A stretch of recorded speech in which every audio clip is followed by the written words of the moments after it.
We continue the totally candid and not at all cherry-picked monologue of mine as delivered by Jeremy Loffredo.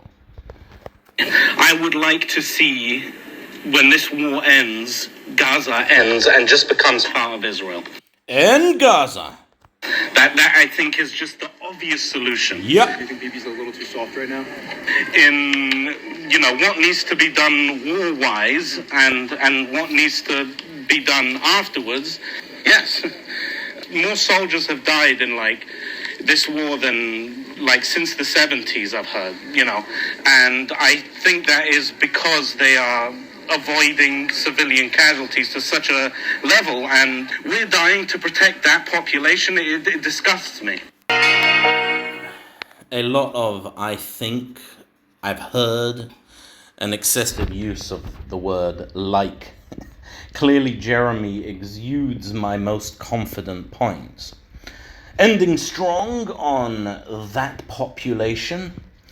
This is the truly slanderous bit. Jeremy has shrewdly and no doubt deliberately hacked away at sentences, weaving between caveats and prefixes to make me out to look as bad and frankly as dull as humanly possible.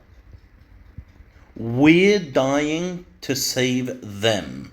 It almost sounds as though I consider one life inherently more worthy of saving than another, rather than what I did, which is point to the duty of a government to protect its citizens first and foremost, not foreign nationals. And as I said to Jeremy on that day, servicemen too are citizens, and it leaves an especially bad taste in the mouth when our boys are putting their necks on the line for foreign nationals that are of an enemy population, and a very hostile one at that. It would have been different if we were fighting Iran, say, where, if not most, a large fraction of the population would see the Israelis as liberators. And this was the preface to which I said that population. A population where, to state the obvious here, not all, but a steep majority supported the October 7th attack. A population where hundreds were apparently ready to spontaneously join a gorish parade of jubilantly mutilating the body of a young woman in the street. Now, when I referred to this incident, I remember Jeremy nodding along with an expression I can now only describe as some kind of sociopathic fake sympathy. You're from New York, Jeremy, right? Could you imagine if a dead body shows up in the streets of New York one day, dragged in from, New Jersey or Canada, and the people celebrate and dismember it? Could you even fathom such behavior anywhere in the United States or, in Israel, say? Considering that there was maybe about 50 people in that parking lot that day. If we terrible Jewish nationalists are the very worst of Israeli society, come back to me when hundreds join in the mutilation of a Gazan civilian woman abducted while living her mundane, normal life.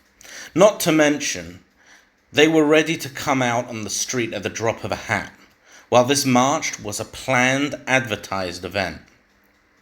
This, perhaps not verbatim, was the contextual preface to my that population, which out of context lands very differently. There's nothing inherently wrong with the two words those people, for example, but with zero context, it's implicit. If someone says those people without prefacing which people, it's commonly understood as a racist dog whistle. In this case, that population is practically indistinguishable from those people. And I'm sure Jeremy knows this very well, which makes him, and by extension all the material he produces, look extremely sketchy, a tad dodgy, to be taken with a heap of salt. In fact, I distinctly remember saying something on the lines of, I don't want anyone to die, or I'd prefer ideally no non-combatants were killed, but war is hell, or something to that principle.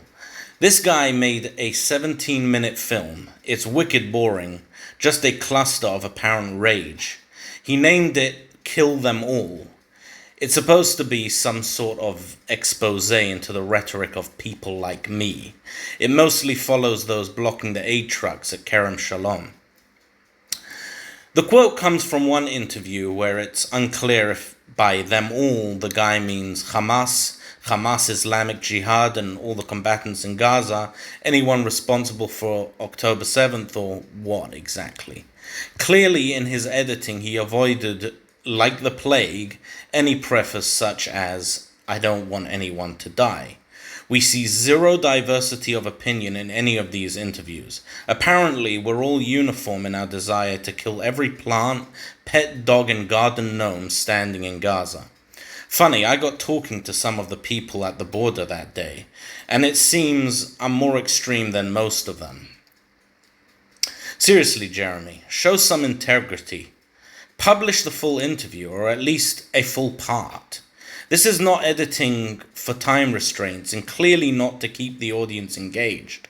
You managed to take the most boring and least expressive parts of two different points I made, when clearly you could have fit one full tangent, mildly shaving off the ums and ers. And you made me sound identical to every other interviewee. How much of the same thing do you need? How much wrath is enough? It's very easy to get clicks when you claim to have Jewish people candidly confessing to ghoulish deeds or expressing such desires. That has been a fun pastime for centuries, since the medieval blood libels. Oh, what's that? I'm just crying anti-Semitism because it's easy. Let's look at the comments. The irony of these lunatics calling the famished people on the other side Nazis. So, who are you calling Nazis? We used to ask, how could the German people fall in with the Nazis? Okay. Lots of use of the word Nazis. Unbearable video of Hitler himself manifesting in the body of Jewish people. Right. So a lot of people apparently think it's okay to call, oh, here we go, another one. Nazis of this time. So, right, it's totally not understandable how as soon as a Jew does something bad in your opinion, you straight away want to refer to him as a Nazi of all things. Very, very interesting. Let's see actually. It's got 3,285 reposts, 402 quotes, 4,818 likes, 797 bookmarks.